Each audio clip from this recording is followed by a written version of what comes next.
tardes, bienvenidas y bienvenidos a las veladas del Sicomoro. Y yo soy Ignacio Martínez, yo creo que seguramente la mayoría me conoceréis porque ya he estado aquí contando una parte de lo que hoy va a contar Mercedes. Ahora lo voy a explicar. Como digo, soy Nacho Martínez, investigo en Atapuerca, en fin, todo eso. Pero sobre todo soy el orgulloso compañero de trabajo y director de tesis de la persona que os voy a presentar hoy, ¿no? Que es una de las estrellas del equipo de Atapuerca, las estrellas ascendentes, ¿no? Os dejéis engañar por su aspecto cuando la veáis, porque es una de los más prestigiosos especialistas del mundo en la actualidad en cuestiones de evolución del oído y de bioacústica. Y estoy hablando de Mercedes Conde Valverde, la doctora Conde Valverde.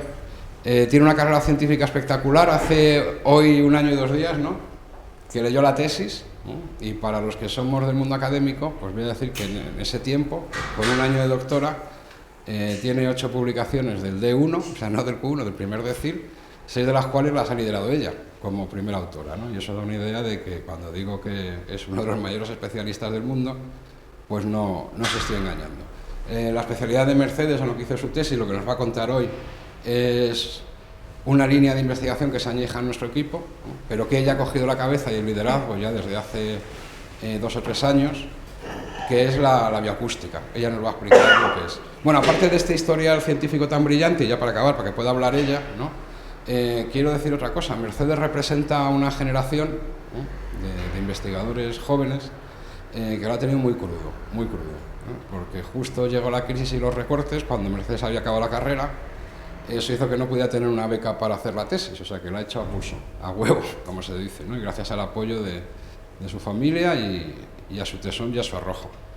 Y simplemente para acabar, pues cuando uno da clases, cuando uno es profe, pues en cada generación siempre hay alumnos o alumnas, estudiantes en los que uno se fija, es inevitable, ¿no?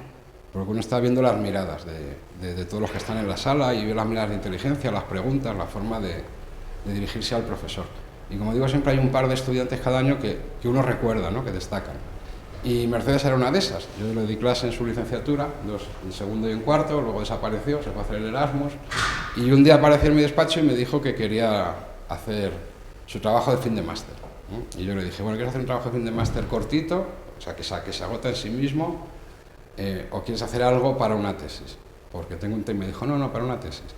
Y le dije, vale, pero el tema que te voy a proponer es un tema loco, no tiene garantías de éxito, no tenemos beca, no te podemos financiar y quizá tampoco podamos financiar la investigación. Esa es la generación de Mercedes.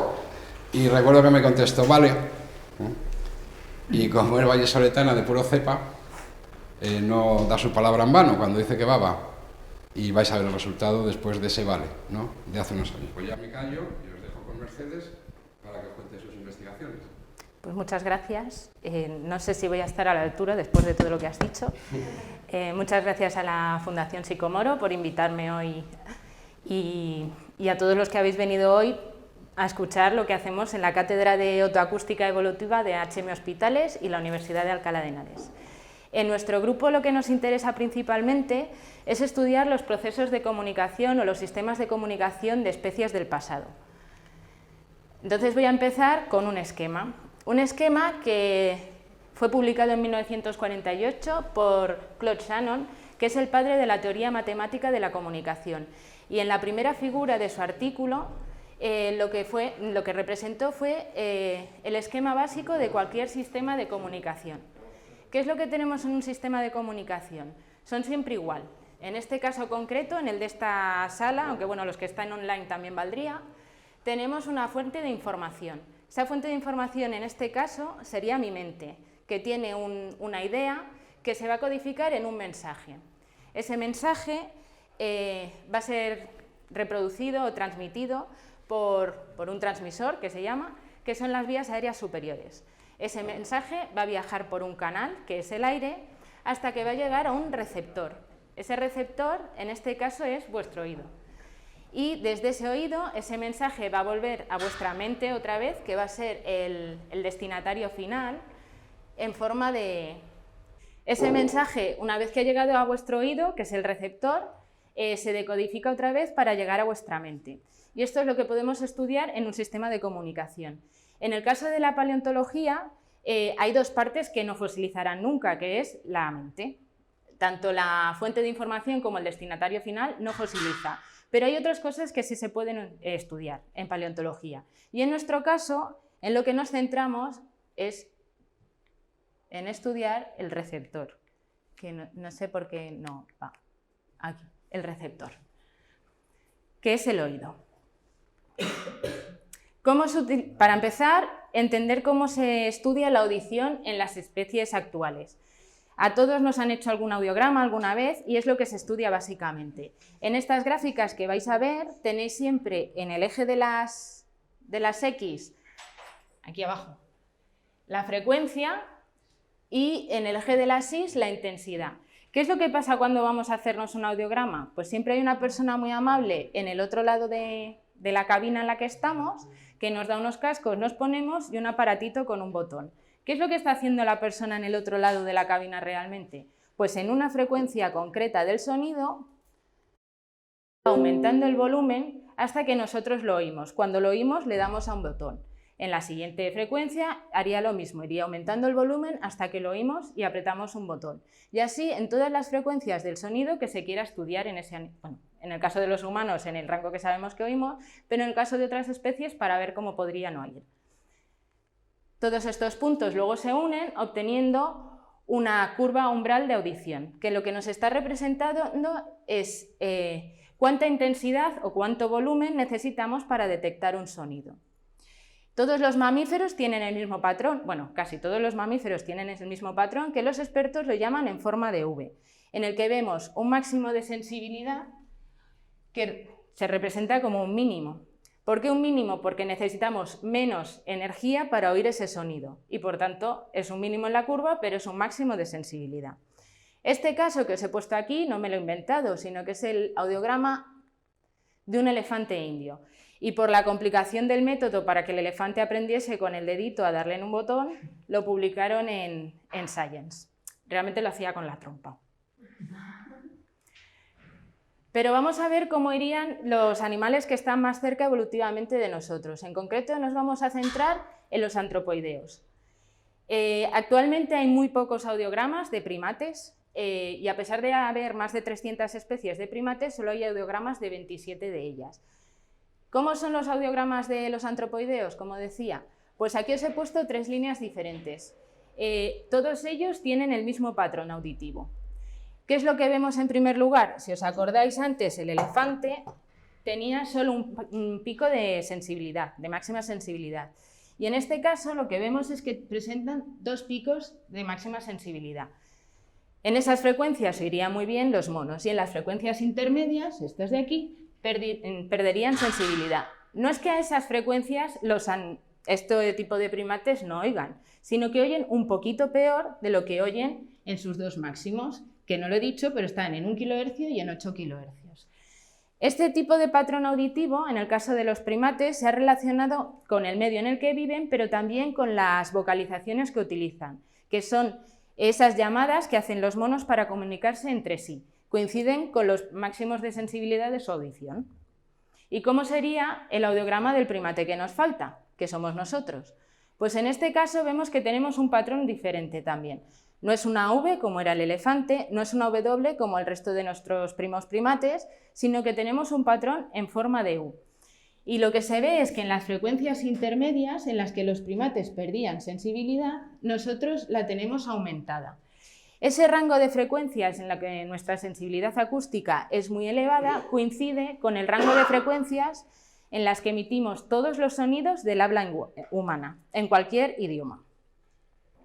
Pero vamos a quedarnos solo para ver mejor las diferencias con el audiograma de los chimpancés, la línea verde, y con el audiograma de los humanos, que es la línea azul. Es verdad que yo he dicho que tienen una sensibilidad muy elevada en 1 kHz y en 8 kHz, pero si no me pongo tan fina, se podría decir que un chimpancé oye muy bien en ese rango de frecuencias que he marcado ahí con una línea blanca. Y en cambio, en un humano moderno, oiríamos muy bien en ese rango de frecuencias que he marcado ahí. Luego veréis que esto se puede medir mejor. Pero ¿qué es lo primero que vemos? Vemos que el límite inferior del rango de mayor sensibilidad se ha desplazado en nuestra especie hacia frecuencias más elevadas. ¿Qué es otra cosa que se ve también? Que ese rango de frecuencias a las que oímos muy bien es un rango de frecuencias mucho más amplio que en el caso de los chimpancés. Y podríamos pensar, ¿para qué queremos aumentar un rango de audición para oír mejor? Entonces, como somos todos primates y las cosas visuales nos son más fáciles de entender, o al menos a mí, que si hablo de frecuencias, ¿qué es un kilohercio realmente? Pues vamos a hacer un juego. Imaginaros que todavía sois niños y que tenéis un amigo que vive en la casa de enfrente con el que os encanta estar todo el día y hablando todo el día. Pero claro, llegan las 10 de la noche y os mandan a vuestra habitación, ya no podéis coger un móvil para hablar ni nada de nada. Pero bueno, no pasa nada porque sois niños muy listos. Así que vais y os compráis, en este caso, 2 papeles de celofán y una linterna. Y os inventáis un sistema de comunicación. Tenéis 2 señales diferentes, una azul y una verde, y formáis palabras. Entonces, en el primer caso, ¿qué es lo que tendríamos? Pues una señal es una palabra. Son buenísimas estas palabras porque vamos a tardar muy poco en emitirlas. Mi compañero va a tardar muy poco en recibirlas y no puedes equivocarte. O es verde o es azul. Claro, tampoco parece que me vaya a comunicar mucho. Yo necesito contarle muchas cosas a mi amigo de enfrente. Bueno, pues hagamos combinaciones de 2 señales, una palabra. Estas son un poquito peor que las anteriores porque tardo el doble en emitir, el doble en recibir y ya la tasa de error puede aumentar un poquito porque ahí me han mandado azul-verde o era verde-azul. Pero bueno, siguen siendo muy buenas. Claro, tampoco parece que me vaya a poner a hablar demasiado. Bueno, pues hagamos combinaciones de 3 señales para una palabra. Claro, estas ya tardo el triple en emitir, el triple en recibir y la tasa de error ya empieza a ser mayor. Además, no salen muchas tampoco, con lo que tengo que pasar ya a palabras de 4 señales y de 5 señales. Esto se puede contar, no son matemáticas demasiado complejas. Entonces, de las palabras buenas, buenísimas, esas que tardaba poco en emitir, poco en percibir y no me podía equivocar, solo tengo 2. De las palabras que eran un poquito peores, pero todavía muy buenas, solo tengo 4 palabras. De las de 3 señales, una palabra, ya tendría 8 palabras. De las de 4 señales, una palabra, 16 palabras. Y de las de 5 señales, una palabra, 32. Pues parece que no he hecho un sistema de comunicación muy eficiente al ir aumentando el número de señales para aumentar el número de palabras. Esto es el código Morse, básicamente. ¿Sirve para comunicarte? Sirve, pero es muy lento y la tasa de error aumenta. Y es mucho mejor que ya que estamos, nos vayamos otra vez al chino y nos compremos un tercer papel de celofán, otro diferente, y volvamos a hacer nuestro código. De las palabras buenas, buenísimas, una señal, una palabra, tenemos ahora 3 palabras. Parece que es poco, pero es que es un 50% más de lo que teníamos antes. Cuando hago las combinaciones de 2 señales para una palabra, ya tengo 9 palabras, que son más de las que antes tenía cuando utilizaba 3 señales diferentes de dos colores solo. De las de 3 señales, una palabra ya son 27, de las de 4, 81, y si utilizo 5 señales para una palabra ya llego a 243. O sea que solo introduciendo una señal más en nuestro sistema de comunicación hacemos que sea mucho más eficiente. Imaginaros si ya nos compramos un cuarto celofán. De las de una señal, una palabra, las que eran buenas, buenísimas para la comunicación, ya tenemos 4, el doble de lo que teníamos en el primer sistema. De las de 2 señales, que todavía eran muy buenas, ya tendría 16 palabras. De las de 3 señales, una palabra, ya 64. De las de 4, 256 y de las de 5, 1024. O sea que según voy aumentando el número de señales que puedo utilizar para combinar, puedo hacer un sistema de comunicación mucho más eficiente para comunicarme con mi vecino de enfrente. ¿Qué es lo que ocurre con este tipo de sistemas de comunicación? Pues que necesitamos ser capaces de emitir y mi compañero de percibir en el rango de colores que estoy utilizando en este caso, que estén las señales que voy a utilizar. En este caso, necesitaría ser capaz de percibir y de emitir en este rango de colores, que es más pequeño ese rango que cuando introduzco una tercera señal y que a su vez es más pequeño que cuando utilizo una cuarta señal. Estos rangos de frecuencias que tenemos que ser capaces de emitir y de percibir dentro de un sistema de comunicación se llama ancho de banda. Y todos tenemos metido en la cabeza que cuanto más grande sea el ancho de banda de nuestro móvil, más información vamos a recibir y más rápido. Es esto. Entonces, si volvemos a los audiogramas de los chimpancés y de los humanos modernos, ya tenemos la respuesta. ¿Para qué hemos ampliado este rango de frecuencias de máxima sensibilidad acústica, o vamos a llamarlo bien, este ancho de banda de la audición en el caso de nuestra especie? Pues lo hemos aumentado para poder introducir un mayor número de sonidos diferentes a la hora de la comunicación intraespecífica dentro de nuestra especie. Así que lo que estudiamos realmente nosotros es el ancho de banda de los sistemas de comunicación de las especies del pasado. ¿Cómo va a ser el ancho de banda de un sistema de comunicación? Bueno, si en la producción y en la percepción de los sonidos tenemos un ancho de banda pequeño, que es lo que he representado con dos colores, tendremos un ancho de banda del sistema de comunicación pequeño, estrecho. En el caso de que tengamos un ancho de banda de la producción y de la percepción grande, este de aquí abajo con 3 colores, tendremos un ancho de banda del sistema de comunicación grande. Pero ¿qué pasaría si el ancho de banda de la producción es menor que el de la percepción o si el ancho de banda de la producción es mayor que el de la percepción? Pues que en el primer caso habría un sonido que no percibiríamos porque mi compañero no es capaz de emitir, y en el segundo caso, que aunque yo lo pueda emitir, mi compañero no va a ser capaz de percibirlo. Así que el ancho de banda de un sistema de comunicación con estas combinaciones va a estar limitado por el ancho de banda menor, ya sea el de la producción o el de la percepción. Si quisiésemos rellenar esta tabla, por ejemplo, los humanos, nuestra especie, que sabemos que tenemos un lenguaje, y entiéndase por lenguaje un sistema de comunicación oral muy complejo y muy eficiente, tenemos un ancho de banda de la producción muy grande y un ancho de banda de la percepción muy grande también. Y si no, esto que yo estoy haciendo ahora de utilizar muchísimas palabras, y además yo sé que hablo muy deprisa, y que vosotros podáis recibirlas con una gran sensibilidad acústica, no ocurriría.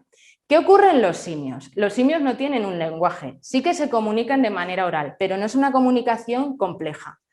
¿Cómo es el ancho de banda de su percepción? Pues ya hemos visto que es de ancho de banda pequeño. Tienen un rango de frecuencias a las que oyen muy bien más pequeño que nuestra especie.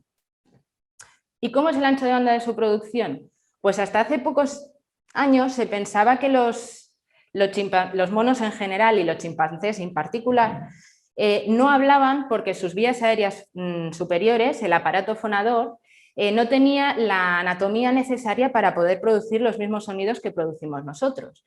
Pero no hace muchos años, en el 2016 y en el 2017, se publicaron 2 artículos por separado en el que demostraban que las vías aéreas superiores de los macacos, que evolutivamente están mucho más alejados de nosotros que los chimpancés, ya serían capaces, por su anatomía, de producir el mismo rango de sonidos que producimos nosotros actualmente, pero si no lo hacen es porque su capacidad cognitiva no se lo permite y además tampoco podrían percibirlo por los audiogramas que hemos visto hasta ahora.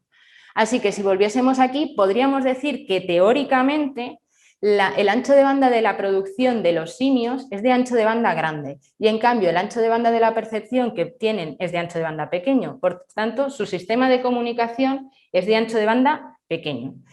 Como el ancho de banda de la producción en los simios es grande, podemos asumir que todas las especies de nuestro linaje humano van a tener un ancho de banda de la producción grande, al menos teórico. Y por tanto, nosotros nos hemos centrado en estudiar cómo será la percepción de las especies del pasado. Hacer audiogramas no es fácil, como os he dicho antes, imaginaros al elefante dándole a un botoncito, pues imaginaros estudiar esto en fósiles que vivieron hace 500.000 años o 2 millones de años. Evidentemente no le podemos hacer un audiograma, pero sí se puede estudiar el oído. El oído tiene aunque anatómicamente en el colegio nos enseñaban que tiene 3 partes, oído externo, oído medio y oído interno, funcionalmente tiene 2. El oído interno, este de aquí, que es realmente el sensor. En su interior está el órgano de Corti, que es realmente el que oye. Pero el oído externo y medio también participan en la audición. El oído interno no fosiliza, son tejidos blandos, cuando morimos desaparecen y eso en los fósiles no se puede rastrear, pero sí que podemos ver cómo sería la anatomía del oído externo y del medio. Y por el fenómeno físico de la resonancia y en función de las dimensiones que tenga este oído, longitudes, volúmenes, áreas, la masa de los huesecillos también, los sonidos cuando pasan desde el exterior a través del oído externo y medio para llegar al interior y al sensor real, van a sufrir un filtrado acústico y va a hacer que nuestro patrón auditivo sea diferente en función de esas dimensiones que tengamos. Entonces, para ver qué es esto del filtrado acústico, yo aquí me he inventado un animal. En el eje de las X he puesto también las frecuencias como en los audiogramas y en el eje de las Y intensidad, decibelios, energía. Entonces, en este animal inventado lo que veríamos es que al pabellón auditivo le llega una onda plana de sonido. Una onda plana de sonido tiene en todas las frecuencias la misma energía. ¿Qué es lo que pasa cuando esta onda plana pasa a través del oído externo y medio? Pues que unas frecuencias van a resonar peor, se van a atenuar y las oímos peor. Y otras frecuencias resuenan mejor, se amplifican y son las que mejor oímos. Así que en este animal inventado, la zona en la que mejor oiría sería este rango de frecuencias en las que el sonido se ha amplificado en su paso a través del oído externo y del oído medio. Esto se puede estudiar gracias a que los ingenieros de telecomunicaciones son gente muy lista y ha conseguido modelar todas las estructuras anatómicas que tenemos en el oído. Y debe de funcionar el modelo muy bien porque la mayor parte de nuestros teléfonos están basados en modelos de este tipo. Pero ¿cómo introducir los valores que vemos en la anatomía del oído en ese modelo? Bueno, todas las estructuras que nosotros estudiamos están en el interior de un hueso y no es fácil acceder a ellas, pero gracias a la tomografía axial computarizada, el TAC, que seguro que alguno de vosotros os lo han hecho o conocéis a alguien que le hayan hecho un TAC, se pueden ver cómo son las estructuras en el interior. ¿Por qué hacemos esto? Porque, hombre, no está bien romper fósiles que son piezas únicas para medir solo un par de cositas. ¿Qué es lo que nos da el TAC? Pues este tipo de imágenes que tenéis aquí. En nuestro caso no utilizamos un TAC de hospital, sino que utilizamos un TAC industrial, que utiliza muchísima más radiación para conseguir unas imágenes mucho más nítidas.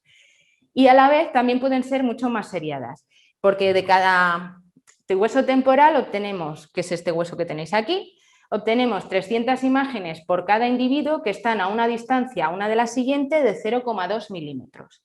Una vez tenemos las imágenes, hay que ir diciéndole al ordenador, imagen por imagen, qué estructura anatómica del oído está viendo.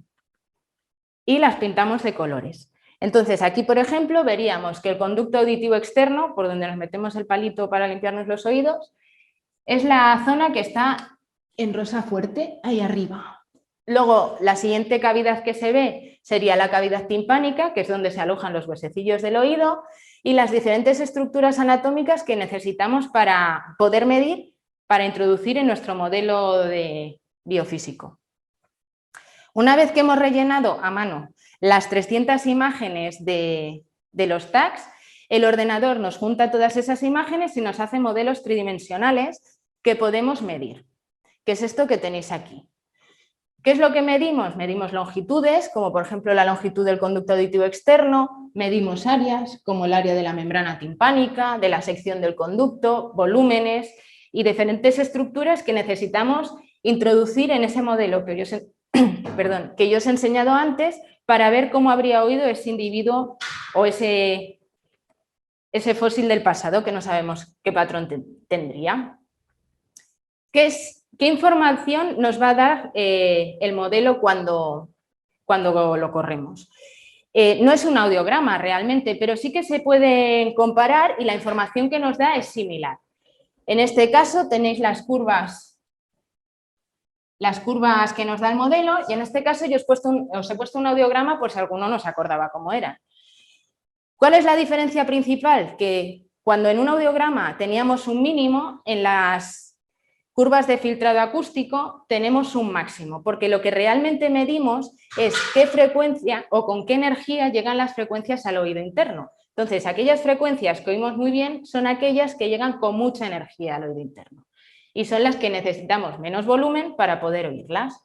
Entonces, en este caso, si os acordáis, en los audiogramas teníamos un pico de máxima sensibilidad en el caso de los chimpancés en 1 kHz, que también vemos en los audiogramas. Luego veíamos que los chimpancés tenían una pérdida de sensibilidad en las frecuencias intermedias y los humanos la manteníamos aumentada. Y la máxima diferencia entre el patrón auditivo de un chimpancé y un humano moderno lo encontramos en 4 kHz, tanto en los audiogramas como en las curvas de filtrado acústico.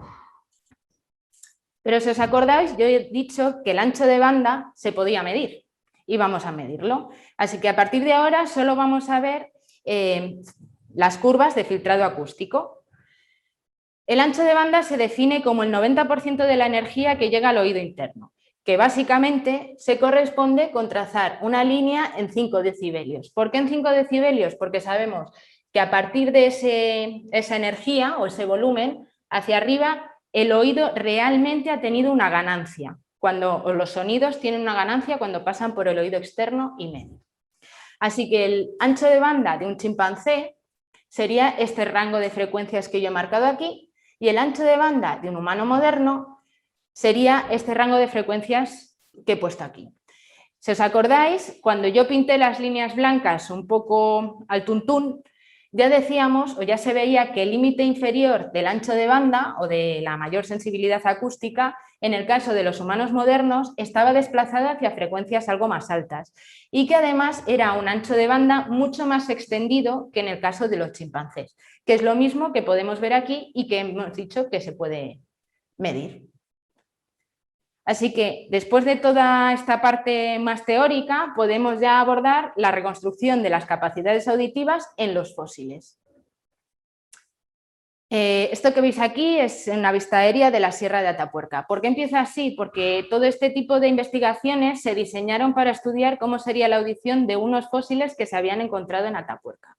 En Atapuerca hay 2 parajes muy importantes. El primero de ellos sería la trinchera del ferrocarril, que es visitable y si alguien no ha ido le animo a que vaya, que tiene bastantes yacimientos. Los más conocidos serían la Sima del Elefante, es el primero que nos encontramos cuando entramos en la trinchera del ferrocarril, está datado en 1,2, 1,4 millones de años y es donde se han encontrado los restos de nuestro género más antiguos de todo el continente europeo. Un poquito más adelante, en la misma trinchera, como a 300 metros, hay otro yacimiento muy importante y mucho más conocido, que sería la Gran Dolina. Y en uno de los niveles de la Gran Dolina se han encontrado al menos 11 individuos de la especie Homo antecessor, una especie que vivió en este lugar hace más de 800.000 años. Pero hoy no os voy a hablar de estos fósiles porque no hemos podido todavía estudiar su audición, sino que os voy a hablar de otro yacimiento, el de la Sima de los Huesos. La Sima de los Huesos no es visitable porque está en el interior de una cueva. Los fósiles que allí se han encontrado son de una especie de preneandertales datados en 430.000 años. Y para llegar a la cima solo hay que andar 1 kilómetro por el interior de una cueva hasta llegar a un pozo vertical de 14 metros, al pie del cual está la Sima de los Huesos. Esta pequeña cavidad que veis aquí, en el que no puede haber más de 4 o 5 personas a la vez en su interior. Esta imagen es de hace ya bastantes años, tenéis aquí a Nacho excavando, pero si queréis haceros una idea real de cuánto tiempo ha pasado, aquí arriba está Juan Luis Arzuaga, por si alguien lo ha visto últimamente. Empezaron a excavar en 1984 y desde entonces cada mes de julio van allí y siguen sacando fósiles. Hasta la fecha tienen más de 7.000. Aquí tenéis una imagen de cuando ya se llegó al nivel de in situ. Es del año 92 y el tamaño que tendría realmente sería como la pantalla de un ordenador. ¿Qué es lo que veis aquí? Tenéis representadas todas las partes esqueléticas del hueso, o sea, todos los huesos del esqueleto en esta imagen y se ven 2 de los cráneos más importantes de la paleoantropología. El cráneo 4, que es Agamenón, ese de allá arriba, y el cráneo 5, que es Miguelón, que es este de aquí. Pues como os decía, han encontrado más de 7.000 fósiles hasta la fecha y representarían un grupo de 28 individuos, se supone que familiares. También se ha encontrado junto con ellos solo una herramienta de industria lítica de color rojo, muy bonita, y se sabe por otros yacimientos, aparte del tipo de industria que utilizaban, que ya es bastante compleja, que sería un grupo que probablemente hacían caza colectiva de neandertales. De bisontes, perdón. ¿Por qué digo esto? Porque vemos que ya es una población con un comportamiento un poquito más complejo que un chimpancé, por ejemplo. ¿Cómo son sus curvas de audición? Bueno, hemos logrado, reconstruir las capacidades auditivas de 9 individuos de la sima, y estas serían las curvas de audición de los individuos de la sima, las líneas moradas. En primer lugar, lo que vemos es que tienen un máximo de sensibilidad en 1 kilohercio, que bueno, no parece de extrañar puesto que es un primate, y hemos visto que es una característica común a todos ellos. Y luego lo que vemos es que tiene una sensibilidad constante, un poco que si en los chimpancés empezaba a decaer en torno a 3 kilohercios, en la sima se mantiene constante hasta los 4 kilohercios. Pero vamos a estudiar, a medir el ancho de banda, que es lo que realmente nos da información. Vuelvo a poneros el ancho de banda de un chimpancé, el ancho de banda de un humano moderno, y ¿cómo sería el ancho de banda de la sima de los huesos? Es este rango de frecuencias que tenéis aquí. En primer lugar, vemos que el límite inferior, al igual que en los humanos modernos, se ha desplazado hacia frecuencias más altas, como si fuese una característica de nuestro género. Y luego vemos que tiene un ancho de banda más extendido que el ancho de banda de un chimpancé, pero sin llegar a ser el ancho de banda de un humano moderno. Si os acordáis, os he dicho que el comportamiento de los individuos de la sima de los huesos sería algo más complejo que el de un chimpancé, pero en ningún caso llegaría a ser tan complejo como el nuestro. Y vemos que el ancho de banda le ocurre lo mismo. Necesitarían tener un sistema de comunicación más complejo que el de un chimpancé, pero sin tener que llegar a ser tan complejo como el nuestro. También hemos estudiado australopitecos de Sudáfrica. Son una especie que habitó en ese lugar entre hace 2 y 3 millones de años, bastante primitivos, que tanto de tamaño corporal como de tamaño cerebral serían como un chimpancé. No hay evidencias de que pudiesen tener industria lítica, talla de la piedra, ni ningún comportamiento más complejo que un chimpancé, pero sí que se parecerían a nosotros en que andarían erguidos, ya sobre 2 patas, no a 4 como los chimpancés.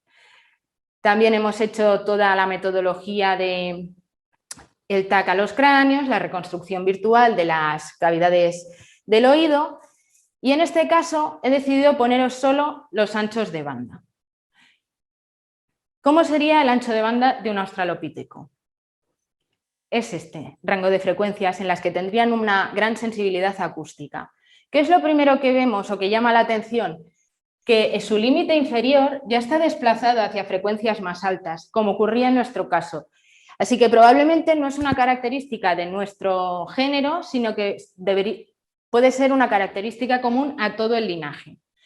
Y otra característica que vemos es que parece que también está ampliado con respecto a un chimpancé, pero no llega a ser el de un individuo de la sima de los huesos.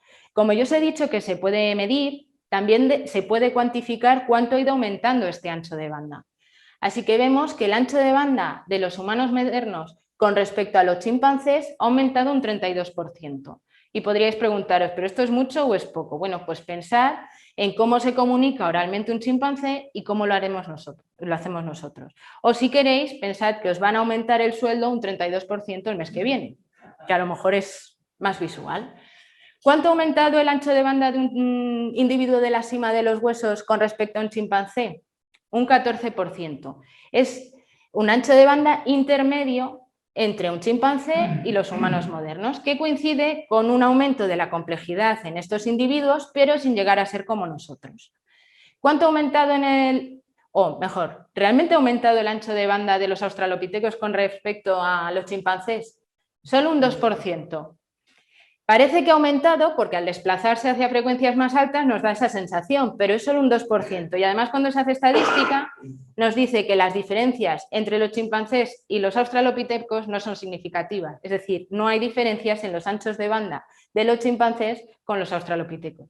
Lo cual concuerda también con la información que tenemos gracias a los descubrimientos arqueológicos sobre el tipo de comportamiento que habrían tenido estos australopitecos hace 2-3 millones de años.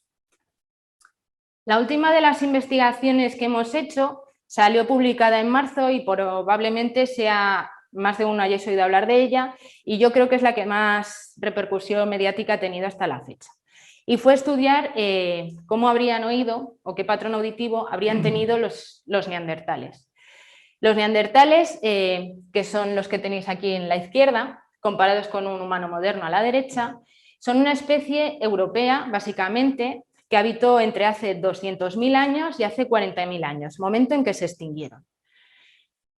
Hasta no hace mucho, desde hace 150 años que se descubrieron, y digo no hace mucho porque esta pintura es de 1980, o sea que no hace tanto, se les representaba como superchimpancés, digamos, individuos muy simiescos.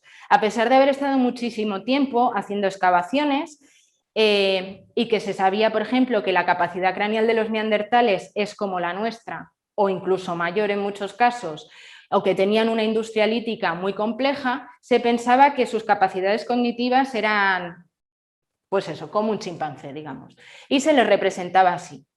Como veis, la manera de representarle muy chimpancé es doblándole las piernas y encorvándole un poco, o sea que si os ponéis así ya parece chimpancés. Pero en los últimos, pues eso, más de 150 años haciendo excavaciones, se sabe que los neandertales tendrían un comportamiento muchísimo más complejo de lo que se pensaba. Cosas que sabemos a día de hoy, pues gracias a la secuenciación del genoma de los neandertales, que se puede hacer, cosas que a nosotros nos interesen, aunque se sabe mucho de su genoma, es que poseen la variante humana del gen FOXP2. El gen FOXP2 sabemos que en nuestra especie está relacionada con la capacidad del habla y los neandertales tenían la misma variante que nosotros.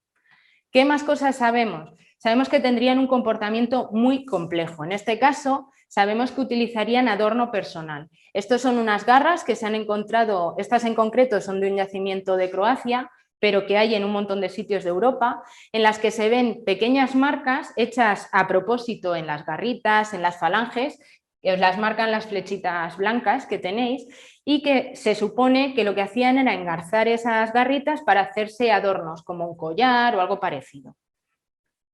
¿Qué más sabemos? Utilizaban pigmentos. Esto que tenéis aquí es una concha, es la misma concha por delante y por detrás. Una concha en la que hay restos de pigmentos, pigmentos artificiales que probablemente los neandertales usasen para pintarse, al igual que hacemos nosotros. Además, esto que veis aquí es una imagen del interior de una cueva bastante profundo con respecto a la entrada, como a más de 300 metros, donde la oscuridad es total y absoluta, y los neandertales hace 130.000 años se metían hasta ese punto y lo que hicieron aquí fue romper estalactitas y estalagmitas para crear círculos muy grandes con ellas. Y en algunos puntos de esos círculos hay marcas de que utilizaban fuego, como si pusiesen focos para ver en esa zona. Y los autores de este artículo lo relacionan con un pensamiento simbólico muy complejo, porque ya me contaréis para qué os metéis a 300 metros de la boca de la cueva, que es donde hay luz, para poneros a romper estalactitas y estalagmitas y hacer luego círculos, si no es porque tiene algún simbolismo. Y la última de los descubrimientos que también llamó muchísimo la atención es esto que tenéis aquí, que fue publicado hace 3 años. Lo que se ven son pinturas rupestres. Las dataciones de estas pinturas rupestres en 3 cuevas españolas datan en torno a 60.000 años y en esa época solo hay presencia de neandertales en la península ibérica, con lo que se atribuyen a que los neandertales fueron quienes pintaron este tipo de dibujos. Así que con toda esta información que yo os he dado, aparte de que se sabe que enterraban a los muertos o que cuidaban de los enfermos, pensábamos ya que era una especie muy compleja en cuanto a su comportamiento. Pero nos faltaba la evidencia paleontológica firme o más clara de cómo habrían podido oír estos individuos y, por tanto, cómo podrían hablar. Así que lo que hicimos fue reconstruir las cavidades auditivas de 5 individuos neandertales, que, como veis, vienen de diferentes sitios, de Israel, de Francia y de Croacia, intentando abarcar la mayor distribución geográfica de esta especie, pero también decidimos utilizar yacimientos desde hace 130.000, 50.000 y 45.000 años, también intentando abarcar la variación cronológica que pudiese haber tenido. Pues estas son las curvas de audición de los neandertales. Es la línea, bueno, naranja-roja que veis aquí. ¿Qué es lo que vemos? En primer lugar, tienen el máximo de sensibilidad en 1 kHz, como cualquier primate que se precie. Y luego lo que vemos es que el rango de audición de los neandertales siempre entra en el rango de variabilidad de los humanos modernos. Si os fijáis, no ocurre como en la sima, que a partir de 4 kHz su sensibilidad acústica empieza a decaer, sino que sigue aumentada hasta el mismo rango que los humanos modernos. Pero como yo he dicho que el ancho de banda es lo que nos da más información, si volvemos a poner las 2 barritas de ancho de banda para los humanos y los individuos de la sima de los huesos, vamos a ver cómo sería el ancho de banda de los neandertales. También tiene ese límite inferior en la misma zona que los humanos de la sima de los huesos y los humanos modernos, pero vemos que su ancho de banda está más extendido que en el caso de la sima de los huesos. Y de hecho es exactamente igual al nuestro. No hay diferencias en ninguna de las frecuencias que hemos estudiado, ni en el ancho de banda, con respecto a un neandertal y un humano moderno. Somos iguales en la audición. Y parece que cuadra muy bien con ese comportamiento que decíamos de una especie mucho más compleja socialmente o en su comportamiento en general. Así que probablemente esa representación de neandertales como chimpancés habría que cambiarla y empezar a representarlos así. Esto es un grupo de chimpancés, no, de neandertales, son humanos. Es de un yacimiento, otra vez del yacimiento de Krapina, en el que vemos que están haciendo cosas que podríamos identificar con cualquier individuo de nuestra especie. Están en grupo, están hablando, hay una mujer que está hablando a sus compañeros, hay niños por allí, o sea, mucho más humanos de los que pensábamos que eran. Porque probablemente con estas capacidades auditivas hablaban exactamente igual que nosotros. Y a día de hoy también sabemos que los humanos modernos y los neandertales hubo un tiempo en que nos encontramos, convivimos e incluso hibridamos, porque todos nosotros tenemos entre un 2 y un 4% de genes neandertales en nuestro ADN. Probablemente cuando se encontrasen los neandertales y los humanos modernos, aunque no se entendiesen entre ellos, sí que reconocerían a la otra especie con un lenguaje humano como el suyo propio.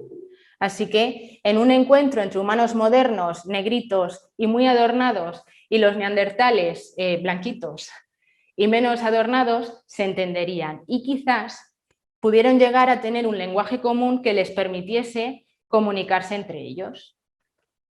Muchas gracias.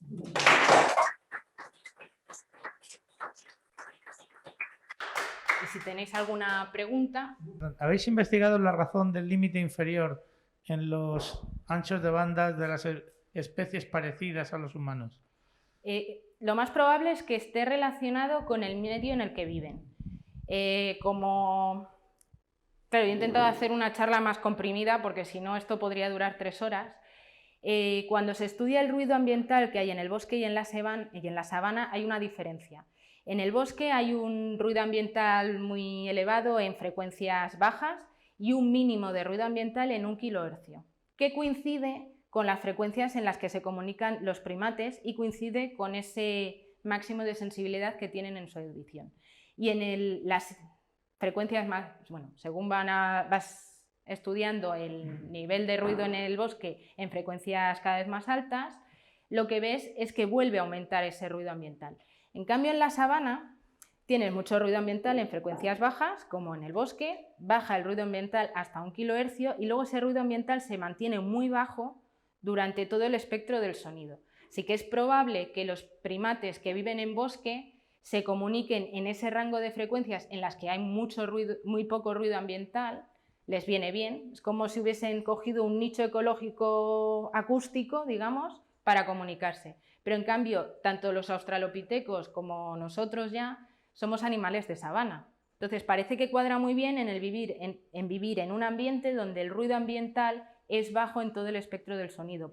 Te permite cambiar ese rango en el que oyes muy bien a frecuencias un poco más altas, que también son mejores para la comunicación a corta distancia en un ambiente como es la sabana. Gracias. Nada. Muchas gracias, Mercedes. La verdad es que me ha encantado y sobre todo la capacidad pedagógica para explicar un tema tan complejo. Porque Pues muchas gracias. No, tengo que reconocerlo. Mira que Nacho me fascina cómo lo explica y se lo he oído explicar esto hace ya años cuando empezaban las investigaciones, pero los gráficos que has puesto me parece, o sea, el traducido que has hecho del filtrado acústico a esos gráficos, al ancho de banda y tal, me parece brillante. O sea, enhorabuena. Yo lo que te iba a pedir es si nos podías ampliar un poco una parte del artículo que es fascinante, a mí por lo menos me ha fascinado, que es en el que se ve que esas diferencias de ancho de banda, sobre todo a partir de la cima de los huesos... ¿Aquí? No, bueno, cualquiera de ellos, pero sobre todo comparando con los chimpancés, cuando ves que efectivamente todo el linaje, por decirlo así, humano, coincide con donde se pueden empezar a oír las consonantes sordas, tanto fricativas como no, que son las que además dan capacidad de ampliar los significados de las palabras. A mí eso me ha parecido fascinante. Si nos lo puedes explicar un poquito más. Las consonantes que tú te refieres se llaman de alta frecuencia. ¿Por qué? Porque las emitimos en este rango de frecuencias. Que es justo donde nos diferenciamos. Que es donde nos diferenciamos. De los chimpancés. Eso es. ¿Cuáles son las frecuencias, o sea, las consonantes de alta frecuencia? Pues serían los sonidos de la S, la T, la K, bueno, ese tipo de sonidos que sueltos son muy difíciles de utilizar, pero que cuando los vas juntando cuando haces ese juego de luces, de colores, de más señales, te permiten ampliar muchísimo las palabras que tú vas a utilizar, o bueno, hacerlas más complejas o hacer el sistema más eficiente. Entonces, lo interesante, o lo que nos pareció interesante en el artículo que tú dices de los neandertales, es que ellos, cuando han ampliado su rango o su ancho de banda de la audición, es exactamente igual que el nuestro, o sea que tendrían la capacidad de oír perfectamente y probablemente de producir esos sonidos que les permitirían un lenguaje, o en vez de lenguaje, que parece que es muy nuestro, un sistema de comunicación oral muy complejo. Pero viendo todo el comportamiento que tienen, o que habrían tenido los neandertales, pues parece que cuadra muy bien que tengan un sistema de comunicación muy complejo para ese tipo de comportamiento que es muy complejo. Enterrar a los muertos es muy complejo, cuidar de los enfermos es una cosa que no hacen los chimpancés. Bueno, ya el arte, el adorno personal y todo ese tipo de cosas, pues, y aunque sí que se dijese, pues seguramente hablaban, pues con esto vemos, no es como que hablasen, es que podemos decir hasta qué frecuencias o qué sonidos podrían haber emitido y percibido con mucha nitidez.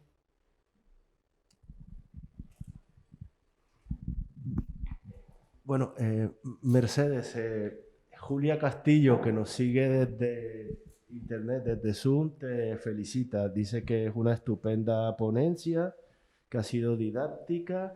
Y bueno, aquí hace una reflexión.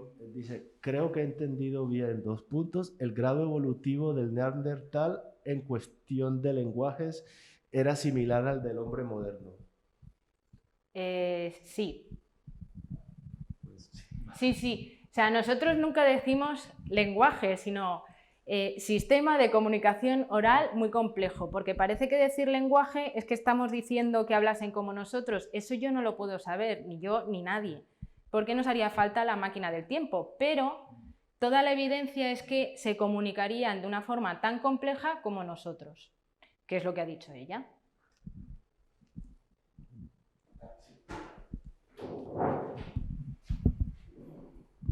Hola, Mercedes. Hola.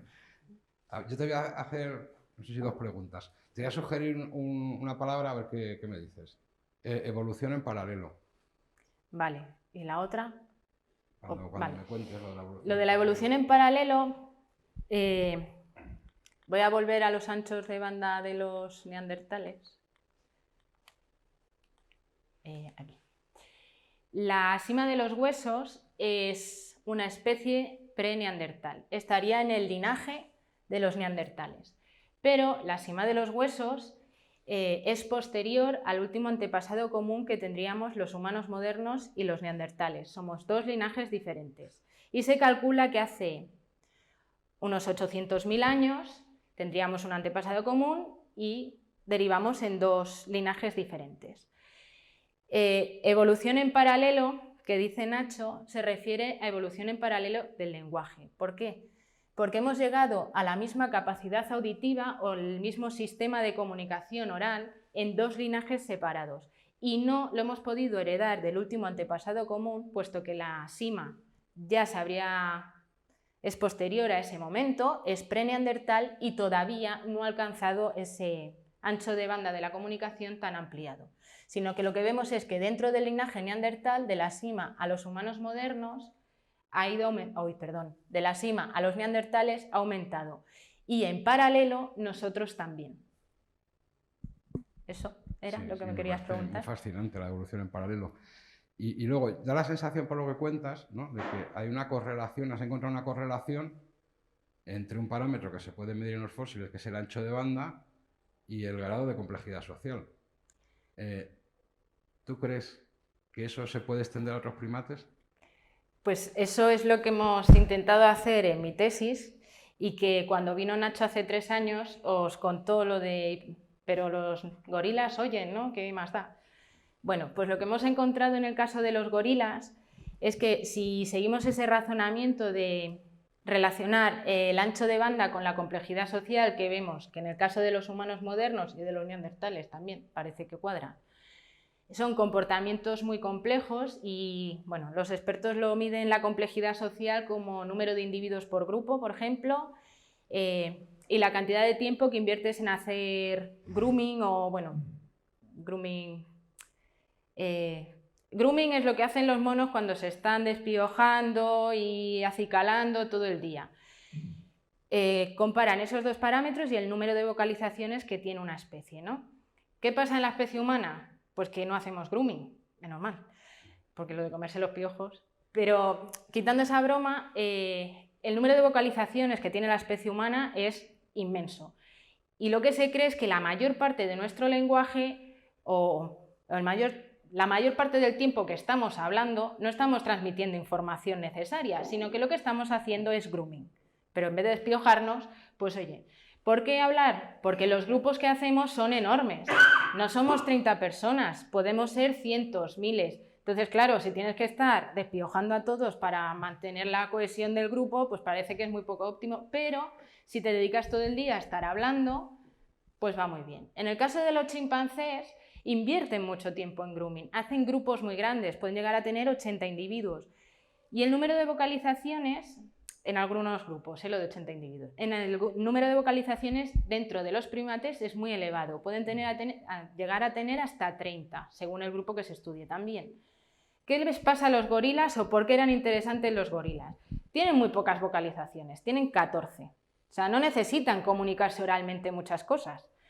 Y forman grupos muy pequeños, normalmente es un macho con sus hembras alrededor y las crías, y ya está. Y básicamente lo que hacen es relacionarse la madre con sus crías, el macho protege el territorio, o sea, no tienen una complejidad ni social ni de comunicación muy grande.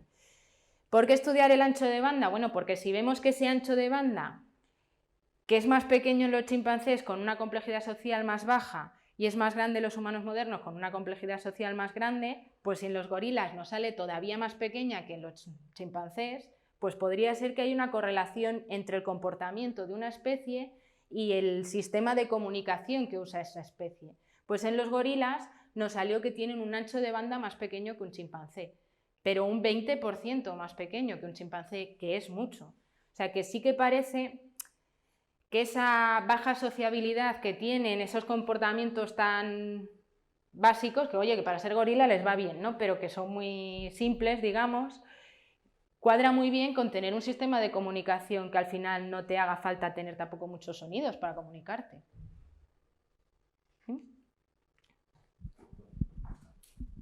Una pregunta muy tonta, pero muy tonta. No, seguro que no es se me tonta. ocurrió, sí, no, sí, es muy tonta.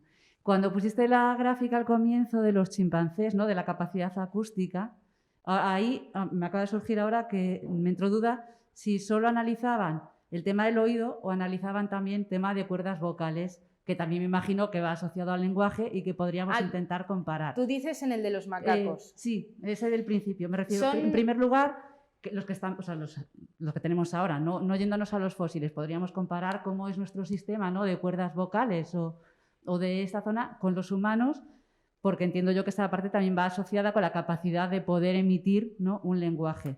Y de ser así, si hay diferencias o no, entiendo que eso como tampoco fosiliza, no sé si se puede hacer algo equivalente a lo que estáis haciendo con el oído, de la parte que sí fosiliza frente a la que no, si hay algún equivalente en las vías aéreas. Vale, con respecto a la primera, lo que han hecho con los macacos son modelos teóricos.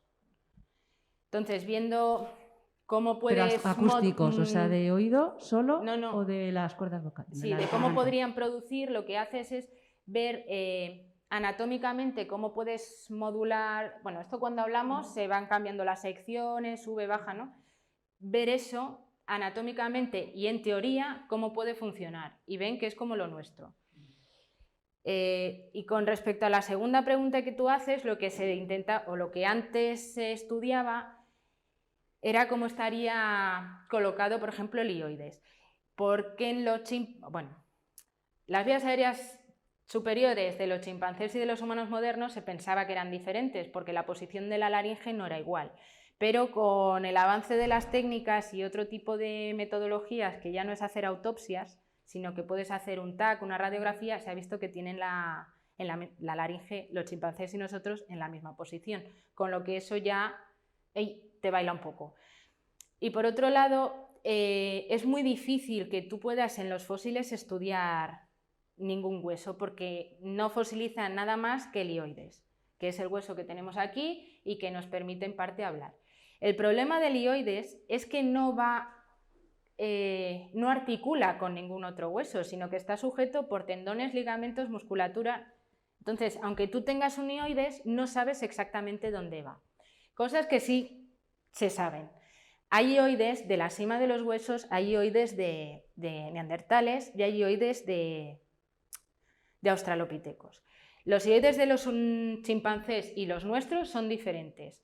El hioides, porque hay uno, de australopitecos que hay, se parece al de un chimpancé. Pero en el cambio, en la cima de los huesos, que hay 2, y de neandertales hay 3, 2 o 3 también, o sea, que como ves la muestra es muy abundante. La estadística no apoya. Son iguales que los de los humanos modernos. O sea, que aunque yo haya dicho que la producción no la estudiamos, sí que las pocas partes anatómicas que se puedan estudiar, en el caso de la sima y de los neandertales, son como las nuestras. O sea, que así que bueno, bien con los resultados que hay para el oído. Eso es. O sea, cuadra todo al final. Y el cerebro no fosiliza, pero sí la cavidad craneal, o a lo mejor no sé si los plegamientos del cerebro, algo se puede ver. ¿Y eso también correlacionaría el tamaño? ¿No? Algo puedes ver, pero lo que al final puedes ver es la marca que dejan. Como tampoco sabemos exactamente cómo funciona nuestro cerebro, porque se sabe mucho, pero no exactamente, y cuando antes se decía que el área de Broca y el de Wernicke eran las dos únicas áreas que intervenían en el lenguaje, a día de hoy se sabe que es mucho más. Y lo poco que se ha podido estudiar en los moldes endocraniales que tú dices, esas dos áreas, pues parece que los neandertales también las tienen, pero claro, es que es un molde endocranial al final y que es que no da mucha información. O sea, puedes ver eso, por dónde van las meninges, cómo sería así un poco, pero tampoco te da una información que digas, oh, qué bien, con esto digo que hablan. O sea, si lo pones en contexto con muchas cosas, pues sí, pero si no solo no te dice nada.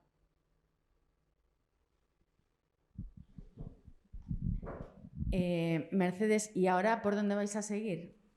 O sea, ¿esto está concluido? ¿Lo queréis comparar con otras? Se pueden hacer muchas cosas. Entonces, por ejemplo, como antes me ha preguntado Nacho lo de la evolución en paralelo, si os fijáis, yo aquí he estudiado unos pre-neandertales de 450.000 años y luego me he ido a unos neandertales de 130.000. Pero ¿qué pasa en nuestro linaje? Solo estamos nosotros.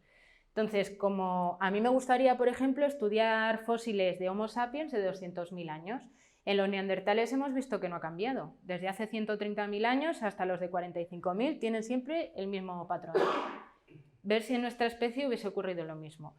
Y también coger fósiles más antiguos de Homo sapiens, o del linaje de Homo sapiens, quiero decir, que sean como la cima, para ver si también ha ido aumentando en paralelo, o quién fue primero, o ir testando cosas así. Pero te puedes remontar mucho más a estudiar fósiles. El siguiente que vamos a hacer, que no está dentro de estos dos linajes, es el Homo naledi, que es muy interesante porque se descubrió hace 6 años, o bueno, se publicó hace 6 años, y toda su anatomía es muy primitiva. O sea que cuando salió publicado que venía sin datación, pues la gente con ese tipo de anatomía pensó que Homo naledi pues sería como un Homo habilis, algo muy antiguo, de nuestro género ya, pero que habitaría hace 2 millones de años o un poco más. Cuando lo dataron, tiene 300.000 solo. Es más moderno que la cima de los huesos. Entonces, ver cómo sería ese patrón auditivo de una morfología muy antigua, pero ya de nuestro género, también es bastante interesante. Y tampoco tendrían, aunque se cree que es como la cima que acumularon los cadáveres intencionalmente y tal, no hay industria en ese yacimiento, por ejemplo, que en la cima sí sabemos que tenían. O sea, que intentar comparar también ese comportamiento, que parece que no tiene muy complejo, con cómo iríamos nosotros. O sea, bueno, cómo irían y ponerlo también en contexto. O sea, que en el fondo es comparar su capacidad de lenguaje con el desarrollo social. Sí, más o menos. Hasta donde lleguemos, o lo que los datos nos permitan decir, sí, sería eso.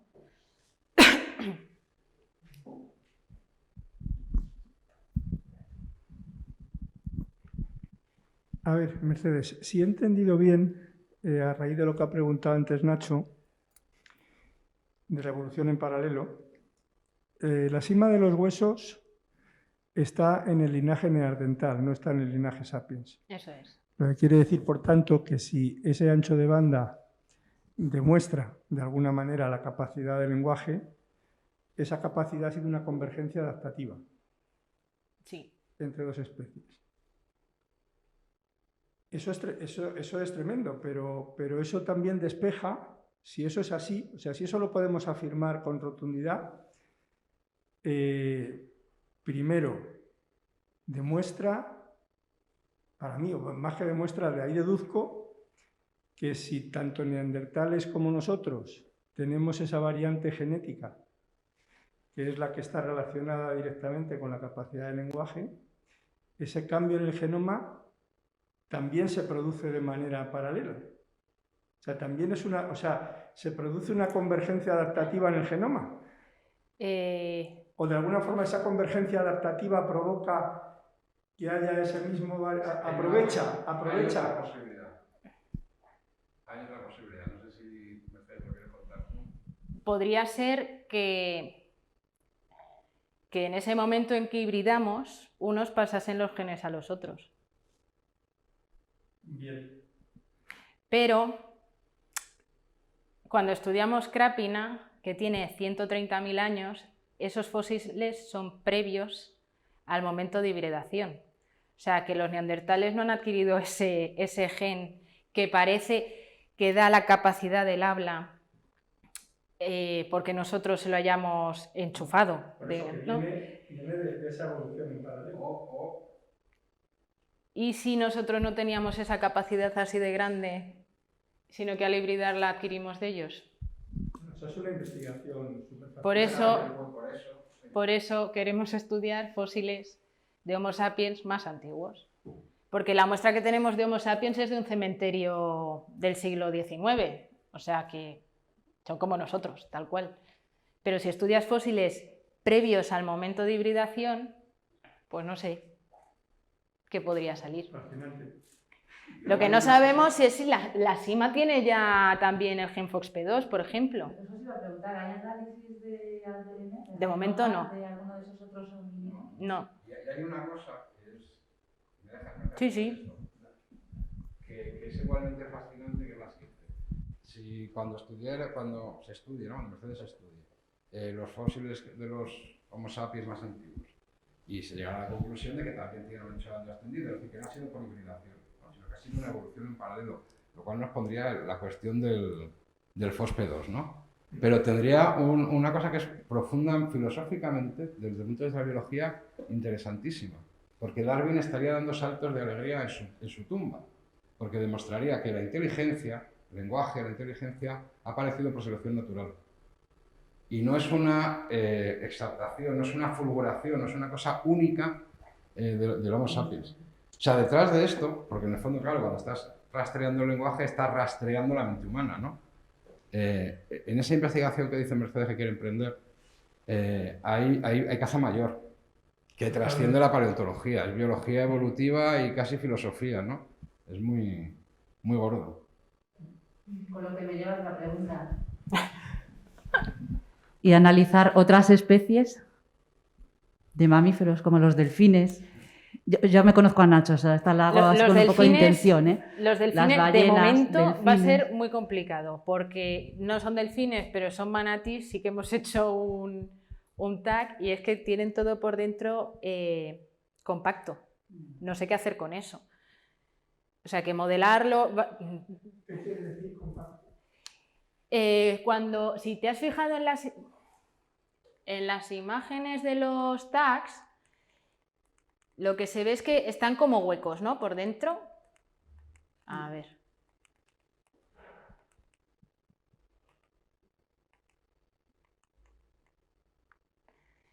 ¿Ves que están como huecos? Pero esto, por ejemplo, es hueso compacto.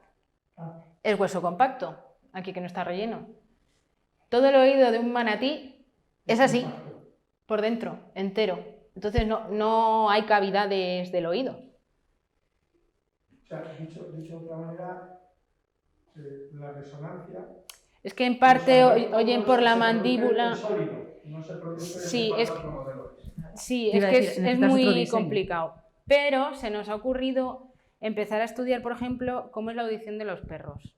O sea, esto también es para, no sé, lo mismo 2 o 3 años puedo decir algo. ¿Por qué los perros? Porque los perros se supone que vienen del lobo y los perros están domesticados. Pues ver si hemos cambiado su patrón auditivo o hemos seleccionado aquellos perros que nos oían mejor a nuestro rango de frecuencias en el que producimos los sonidos. Ver si en la domesticación también les hemos cambiado el patrón auditivo. Por ejemplo, en los chimpancés, o sea, en los gorilas los estudiamos para intentar relacionarlo con comportamientos sociales, digamos. O sea, que es ir un poco así. Se pueden estudiar todos los monos que quieras. Lo que pasa es que para el tema de los monos, pues habría que seleccionar qué mono quieres, qué tipo de sociobiología tienen. De hecho, Mercedes está diciendo ya una tesis sobre cosas de audición en monos, ¿no? Es uno de los... Esto ha sido una investigación que es seminal. Se abre una cantidad enorme de vías de trabajo, que es el futuro de Mercedes, lo que ya está empezando a desarrollar, claro. Está todo el orden primates. Nosotros a veces, pues cuando estamos trabajando juntos, nuestro sueño, ¿no?, es estos estudios, ser capaces de poder, porque de momento Mercedes lo ha hecho hasta los gorilas. Eso es la subfamilia Homininae. O sea, Mercedes ha encontrado un modelo que funciona en toda la subfamilia Homininae, que correlaciona el ancho de banda con la complejidad social. Eso son palabras mayores. Eso es casi una ley. Sí, eso es lo que buscamos, ¿no? Si lo pasamos a los gibones y a los orangutanes, que sería la familia Hominidae, y luego vamos a los demás primates, yo estoy seguro, bueno, Mercedes cuando lo hablamos, ¿no?, que vamos a encontrar patrones generales. Y por supuesto muchas excepciones, ¿no? Eso va a ser la vida de Mercedes y seguramente de sus discípulos, poder estudiar todo el patrón primates. Pero si consigue encontrar patrones generales de comunicación, volvemos a hablar de caza mayor, ¿no? Lo que tú decías de delfines, nosotros cuando estamos con el cigarrito en la puerta de la facultad, bromeando entre nosotros, decimos, nos hace falta 3 vidas. Una para encontrar los patrones generales de los primates. A continuación, con esos patrones irnos a los cetáceos. Y si consiguiéramos, comparando cetáceos y primates, encontrar un patrón más general, la tercera nos iríamos al programa SETI. Claro, porque habríamos encontrado leyes generales de los patrones de comunicación, ¿no? Ya nos quedaría ver, ¿no? Si están por ahí. Pero sí es... Y luego las cosas esas como lo de los perros, o sea, no tenemos vidas para la de cosas que se pueden hacer. Y eso que ya es joven, como veis.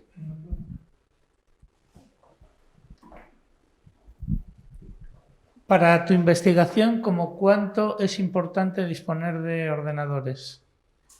Pues es esencial. Es decir, la herramienta ordenador es un mecanismo de yo salto científico, ¿no? Yo trabajo con un ordenador que es súper potente, porque es que si no, estos tags, que eso son 300 imágenes, a lo mejor un tag pesa 1 giga, pues claro, o cada vez no procesa si no es un ordenador buenísimo. O sea, el que teníamos antes, que no era malo, pero claro, ya tendría ahora, me parece que 7 años, es que al final no funciona bien. O sea, el tener un ordenador en condiciones es lo mejor y es lo más importante. Porque nosotros, bueno, quitando el mes que vamos a excavar, el resto del tiempo estamos con un ordenador. Yo creo que hay una máquina muchísimo más importante que los ordenadores. Bueno, sí, las personas que trabajamos con el ordenador. La máquina más importante y potente que yo he encontrado en mi vida para desarrollar esta investigación se llama Mercedes Conde. Esto lo digo porque muchas veces nos pasa en la investigación, ¿no? Que pensamos que es una cuestión de máquinas y se nos olvida que nos hace poder encontrar, ¿no? y sostener, ¿no? el estudio de personas con María. Pero ya me callo, perdonadme. Y sí, después el ordenador.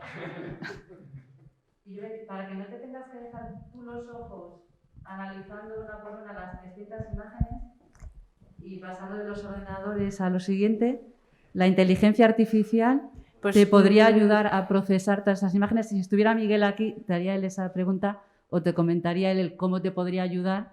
Pues yo es una cosa que me gustaría que alguien que sepa de inteligencia artificial, porque yo no tengo ni idea, me dijese si podríamos utilizarlo o no. Claro, porque me parece el ejercicio perfecto para la inteligencia artificial, para un algoritmo que se desarrolle en Deep Learning para hacer este análisis de imagen. Sea yo la que decide qué hago. O sea, quiero decir que si ya tengo humanos modernos para ampliar mi muestra de humanos modernos, una vez que he hecho uno, me parece bien.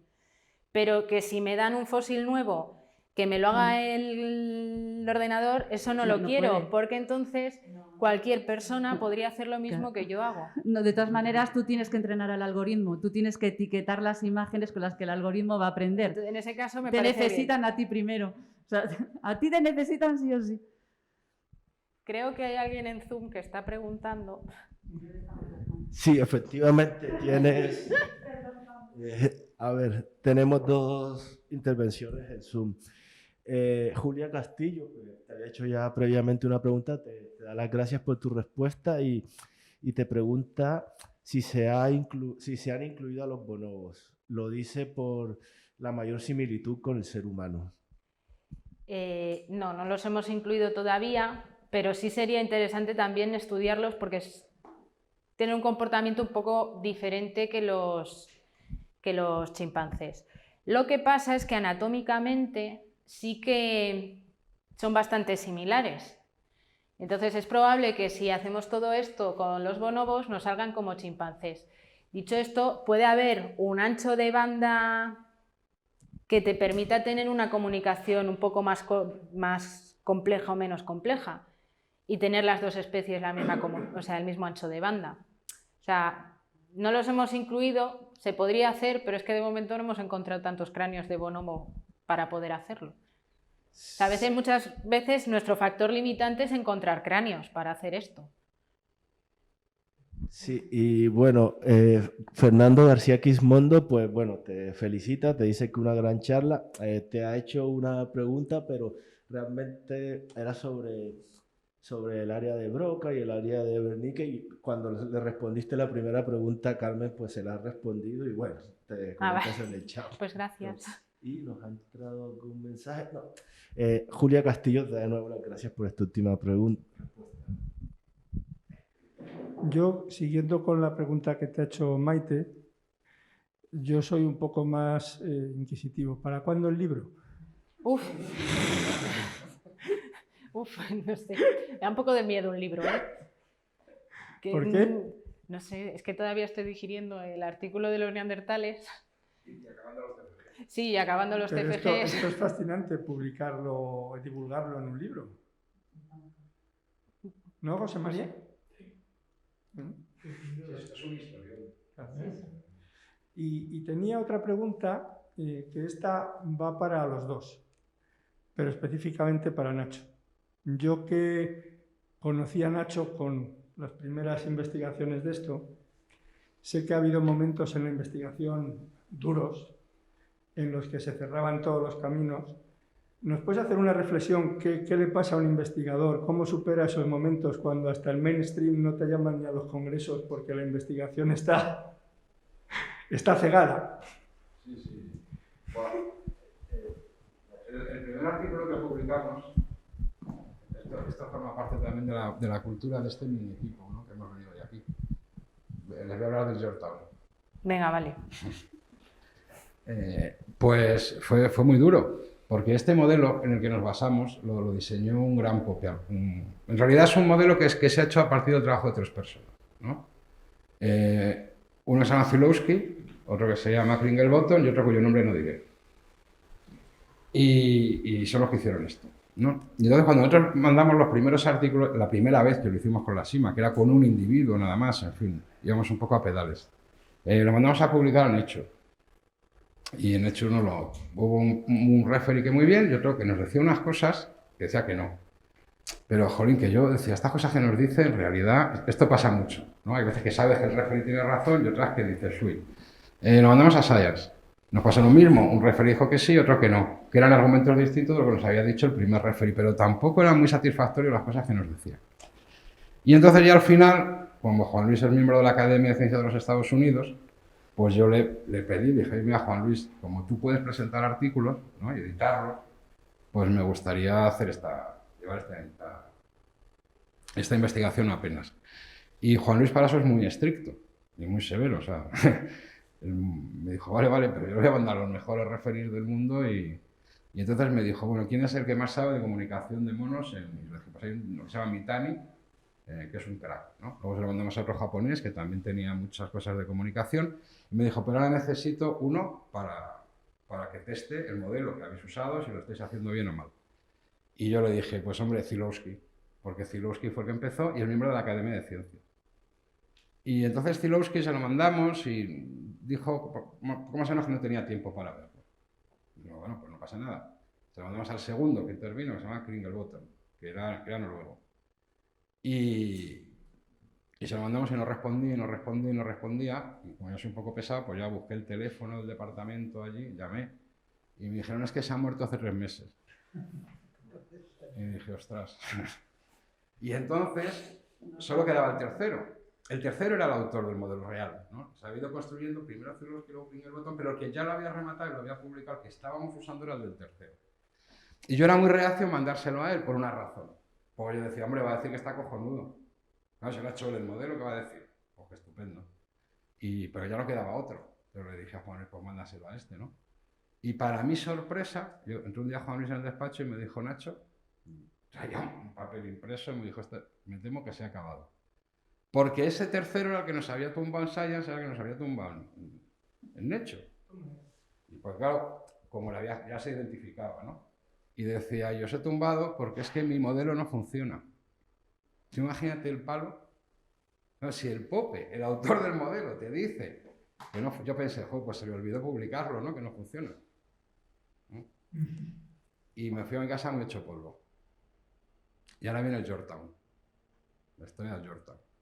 El Georgetown es uno de los portaaviones grandes que tenían los americanos al comenzar la Segunda Guerra Mundial. Tenían en el Pacífico 3, no, bueno, 4. El Georgetown, cualquiera que sea friki de las guerritas, le suena el Georgetown, el Hornet, el Enterprise y el Saratoga. Y los japoneses tenían 6 grandes, ¿no? Y querían hundir los portaaviones americanos. Y hubo una batalla, justo antes de la gran batalla de Midway, se llama la batalla del Mar del Coral, donde los japoneses consiguieron hundir el Saratoga y alcanzar al Georgetown. Lo dejaron incendiado, o sea, ardiendo, destruido. Y pensaban que lo habían hundido. Pero el Georgetown no se hundió. y puedo navegar desde el Mar del Coral hasta las Islas Hawái. Y cuando llegó el barco a las Islas Hawái, el almirante en jefe, Nimitz, el almirante Nimitz, ya sabía que los japoneses iban a atacar la isla de Midway con 4 portaaviones, necesitaba al Yorktown, ¿no? Entonces le preguntó al capitán, ¿cómo viene el barco? Le dijo, viene destrozado, va a necesitar 3 meses de dique seco. Y dijo, pues tiene 72 horas. A las 72 horas el Yorktown se reunió con el Hornet y el Enterprise intervino en la batalla de Midway. Y de sus cubiertas eran los aviones que hundieron uno de los 3 portaaviones que los americanos hundieron el primer día. Luego los japoneses, con el portaaviones que les quedaba, contraatacaron. Y se encontraron con el Yorktown. Y lo volvieron a alcanzar y lo volvieron a dejar en llamas, en fin. Pero no se hundió. La tripulación lo volvió a poner en marcha.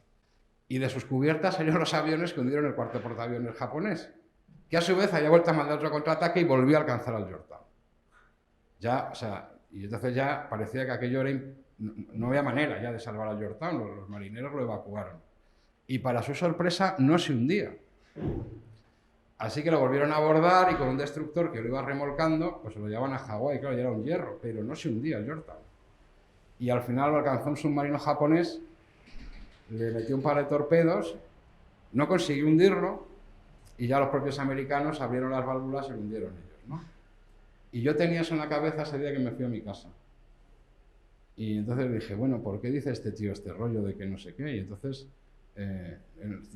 pues me metí en la bibliografía, empecé a buscar, porque él citaba un artículo suyo con otro autor como prueba de que su modelo no funcionaba. Y entonces rastreé al otro autor y encontré un artículo publicado 5 años después, con mucha más muestra, en la que demostraba que el modelo funcionaba. El Yorktown no se hundió. Y entonces hizo una réplica, se la enseñé a Juan Luis, tú fíjate, una réplica al Pope, que dice que su modelo no funciona. Y Juan Luis me dijo, bueno, pues voy a hacer una cosa, lo voy a mandar a Washington y que decidan ellos. Y ganamos. Lo publicaron, ¿no? Esa es la historia de nuestro equipo. Es divertida. Igual me he alargado mucho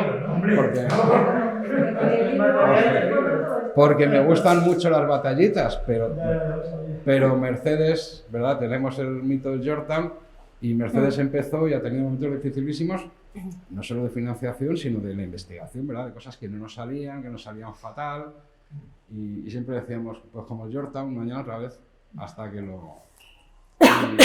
Y es una reflexión interesante, ¿no? ¿Verdad?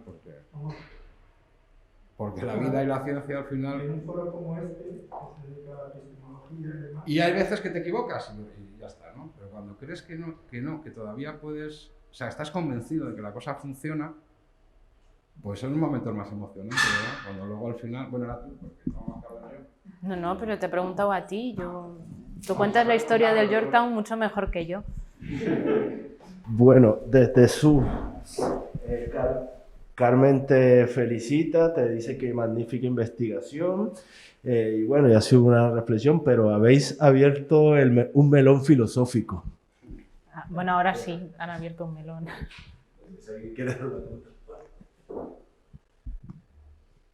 Julia Castillo dice que sí, que efectivamente que es cierto, en lo del melón filosófico. Sí, claro, porque estamos hablando de la mente humana. Al final, cuéntalo todo. ¿Pero qué? Digo que estamos hablando del origen de la mente humana, claro, si es que no hay nada más trascendente, seguramente, en términos filosóficos, ¿no? Así que, sí. Y yo creo que estas investigaciones son muy divertidas porque tocamos tierra, o sea, que vamos con cosas que son muy de ciencia, de ver si puedes reconstruir un sonido, si puedes medir un fósil, ¿no? Vas tocando tierra, pero al mismo tiempo esa tierra te permite mirar hacia el cielo, ¿no? Te da datos que te permite pensar en cuestiones mayores. Pues un aplauso entonces también. Gracias.